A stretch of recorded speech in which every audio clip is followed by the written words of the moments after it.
পূজনীয় স্বামী রীতানন্দজি মহারাজ, সভাপতি, মঞ্চে উপবিষ্ট অন্যান্য বিশিষ্টজন এবং আমার সামনে উপবিষ্ট আমাদের গ্রামবাসী বৃন্দ, সকলকে আমার আন্তরিক শুভ সন্ধ্যা।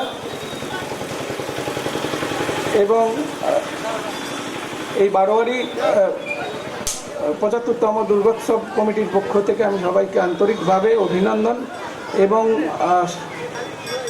অভ্যর্থনা জানাই, এবং যাতে এই প্রোগ্রাম যাতে আমাদের সাফল্যমণ্ডিত হয়ে উঠুক, মহারাজ এবং অন্যান্য বিশিষ্ট যারা আছে তাদের আশীর্বাদে আমাদের এই দুর্গাপূজা যাতে সুন্দর এবং সম্পূর্ণভাবে অনুষ্ঠান আমরা করতে পারি, তার জন্য আমরা প্রার্থনা জানাই। এবং ইনফ্যাক্ট গতকালই আমাদের এখানকারই পুজোর মহারাজ, গতকালই আমাদের এখানকার একজন সিনিয়র একজনের সাথে কথা হচ্ছিল, প্রসঙ্গ ছিল আমাদের দুর্গাপূজা, এবং প্রসঙ্গক্রমে মহারাজ একটা গল্পের কথা আমাদের মনে পড়ে গেল। এখন আমরা বলি গল্প, কিন্তু গল্প নয়, হয়তো সত্যি এরকম ঘটেছিল বা কিছুটা সত্যি। স্থানটা ছিল ভারতের দক্ষিণ প্রান্ত এবং সমুদ্রের তীর, যেখানে স্থলভূমি নেই, সামনে দেখা যাচ্ছে সমুদ্র এবং বালুকা ভূমি, এবং সেই বালুকা ভূমির ওপর বসে আছেন এক রাজত্ব সব কিছু পরিত্যাগ করে এক রাজপুত্র এসে বসে আছেন সেই বালির প্রান্তরে, এবং ওনার মাথায় তখন একটাই চিন্তা যে কিছুটা সেতু ছিল, তার উপর আরও কিছু নুড়ি পাথর জড়ো করে একটা সেতু নির্মাণ করা গেছে, কিন্তু সেতুর ও প্রান্তে আছে শ্রীলঙ্কা, যেখানে সুদীর্ঘ নিদ্রা থেকে উঠে একজন ভয়ঙ্কর এক প্রবল শক্তিসম্পন্ন একজন ভয়ানক রাজা এবং তার ভাই আমাদেরকে আক্রমণ করতে আসছে। শুধু তাই নয়, সেই ভূমিতে তিনি ভাবছেন যে আমার পত্নী সেখানে পরাধীন। তা এরকম একটা পটভূমিতে উনি ভাবছেন যে এই অবস্থায় আমরা কি করব। আমরা রাজা রাম, যিনি ভাবছেন তিনি রাম, সামনে রামেশ্বরম, উল্টো দিকে শ্রীলঙ্কা। উনি যখন ভাবছিলেন তখন কিন্তু উনি রাজা, আবার একাধারে উনি কিন্তু একজনের স্বামী। ওনার কাছে কিন্তু মনের মধ্যে যে চিন্তা যেটা আসছে যে পত্নী অন্যদিকে পরাধীন, ঠিক সেই অবস্থাতে উনি সমস্ত কিছু ত্যাগ করে উনি ধ্যানে বসলেন, এবং ধ্যানের মধ্যে সেই রামচন্দ্রের মধ্যে তিনজনের আবির্ভাব আমরা দেখতে পাচ্ছি।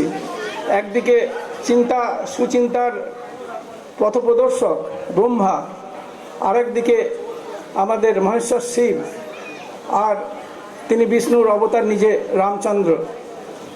এবং শেষকালে ব্রহ্মা বলছেন, আমি হব পুরোহিত, তুমি করো পুজো, রাজধর্ম টেম্পোরারিলি বন্ধ করো এবং পুজোর আসন গ্রহণ করো। রাজা রামকে ব্রহ্মা বলছেন, তুমি পূজার আসন গ্রহণ করো, তুমি পূজা করো, আমি ধরবো, আমি হব পুরোহিত। দুর্গাপূজা হচ্ছে, একজন তন্ত্রধারক আর একজন পূজার মঞ্চে বসে আছেন। তখন রাম বললেন, তবে তাই হোক। পাশে লক্ষ্মণ ছিলেন, লক্ষ্মণকে বললেন যে লক্ষ্মণ, পূজার আয়োজন করো। তখন সম্ভবত এরকম প্রতিমা ছিল না, এবং লক্ষ্মণ তার সাধ্যমতো তার রামের আজ্ঞা পালন করতে প্রস্তুত হলো।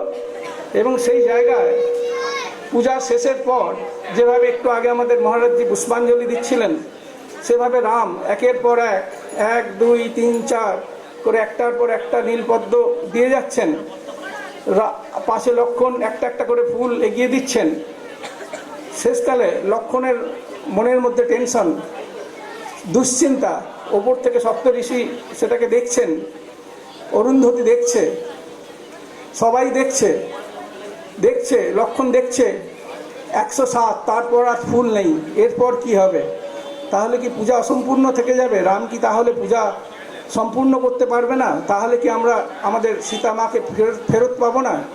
ঠিক তেমনই সময় সবাই যখন দুশ্চিন্তায়, যেভাবে আমাদের কিছুক্ষণ আগে বৃষ্টি হচ্ছিল, আমরা দুশ্চিন্তায় ছিলাম যে এই প্রোগ্রামটা এই মুহূর্তে করতে পারবো কি, ঠিক সেরকমই একটা ভাবতে পারি। সেই অবস্থায় রামচন্দ্র, সবাই অবাক হয়ে দেখছে রামচন্দ্রের একটা হাত ফুলের পুষ্পপাত্রের দিকে নয়, নিজের চোখের দিকে যাচ্ছে, নিজের চোখটাকে উপড়ে নিতে চাইছে, নীলপদ্ম।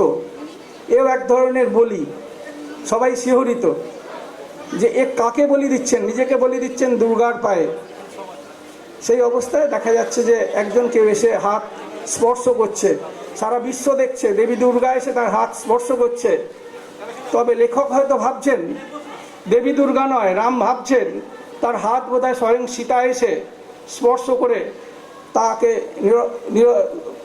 যাতে চোখ সমর্পণ না করেন সেই চেষ্টা করছে। এটা আমরা দেখেছি। স্বয়ং বিষ্ণুর অবতার রাম শক্তির পূজা করছেন। চলে যাই বালুকা ভূমি থেকে, আমরা চলে যাই উত্তর ভারতে, কুরুক্ষেত্রের প্রান্তর।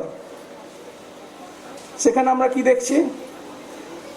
আমাদের সমস্ত রকমের যোগশাস্ত্র কৃষ্ণ বলেছেন অর্জুনকে, তাতে অর্জুনের হচ্ছে না। তখন কৃষ্ণ তার সমস্ত শক্তি দেখাচ্ছেন, এবং সেটা যখন দেখাচ্ছেন সেটাকে আমরা ভাবতে পারি যেন কৃষ্ণ তার বিশ্বরূপ দর্শনের মাধ্যমে তিনি শক্তিরই পূজা করছেন, শক্তির মালিক শক্তিরই পূজা করছেন, বিষ্ণু শক্তিরই পূজা করছেন, কৃষ্ণ শক্তিরই পূজা করছেন। কার জন্যে? না যাতে অর্জুন তার ভাইদের আত্মীয় স্বজনদের উদ্ধার করতে পারে। আবার আমরা চলে যাই ঠিক 100 বছরের কিছুটা আগে। এবার স্থানটা কুরুক্ষেত্র নয়, রামেশ্বরম নয়, এবার স্থানটা কন্যাকুমারীর এক প্রস্তরখণ্ডের ওপর, চারিদিকে সমুদ্রের জলরাশি। সেখানে ধ্যানমগ্ন শিবের অবতার বিবেকানন্দ নরেন্দ্রনাথ তিনি ধ্যান করছেন। কার ধ্যান করছেন? সেখানে ধ্যান করছেন পত্নীর জন্য নয়, সেখানে ধ্যান করছেন আত্মীয় স্বজনের উদ্ধারের জন্য নয়। তিনি ভাবছেন আমাদের দেশ পরাধীন, এই পরাধীন দেশকে মুক্ত করতে হবে, এই ভারতকে জাগাতে হবে।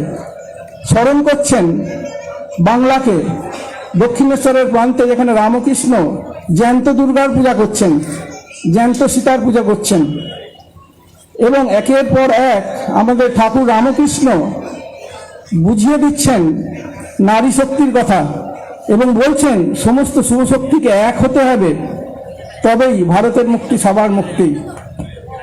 তাই আমাদের মুক্তি বোধহয় এই ত্রিশক্তি, জ্ঞান, শিব এবং ব্রহ্মা বিষ্ণু মহেশ্বরের সম্মিলিত শক্তি, দুর্গার আহ্বানে, শক্তি পূজায়।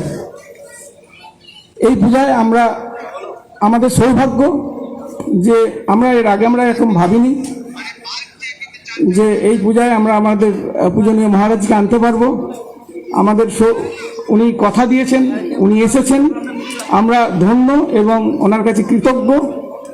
এবং প্রসঙ্গক্রমে বলে রাখি, উনি বেলুর মঠ এবং মিশনের প্রবীণ সন্ন্যাসী, এবং এর আগে সুদীর্ঘকাল আমাদের রামকৃষ্ণ মঠ মিশনের যে প্রকাশনী সংস্থা, সেই উদ্বোধনের দায়িত্ব দীর্ঘকাল তিনি নিজে সামলেছেন। আমরা এরপরে আরও কিছু প্রোগ্রাম থাকবে, আশা করছি মহারাজের কাছে আমরা অনেক পথপ্রদর্শকমূলক বাণী এবং উপদেশ আমরা শুনব, যাতে আমাদের এই ৭৫তম বর্ষ আনন্দমুখর হোক, শক্তির পূজা হোক, এবং সমস্ত ধরনের যে অশুভ শক্তি যেগুলো আছে সেগুলো ধীরে ধীরে অবলুপ্তির দিকে এগিয়ে যাক। মহারাজকে প্রণাম জানিয়ে এবং অন্যান্যদের প্রণাম জানিয়ে আমি আমার সংক্ষিপ্ত বক্তব্য শেষ করলাম। নমস্কার। অসংখ্য অসংখ্য ধন্যবাদ জানাই শ্রীযুক্ত সুরজিৎ চট্টোপাধ্যায় মহাশয়কে। ওনার বক্তৃতার মাধ্যমে আমরা শক্তি পূজার ব্যাখ্যা পেলাম, সেই রামায়ণ মহাভারত থেকে শুরু করে স্বামীজির রচিত ধ্যানযোগ, কর্মযোগ, রাজযোগের মধ্য দিয়েও। তাই ওনার এই বক্তৃতায় যে অমূল্য তত্ত্ব আমরা পেলাম, যে তথ্য আমরা পেলাম, তার জন্য আমরা সত্যি চিরকৃতজ্ঞ ওনার কাছে। এবার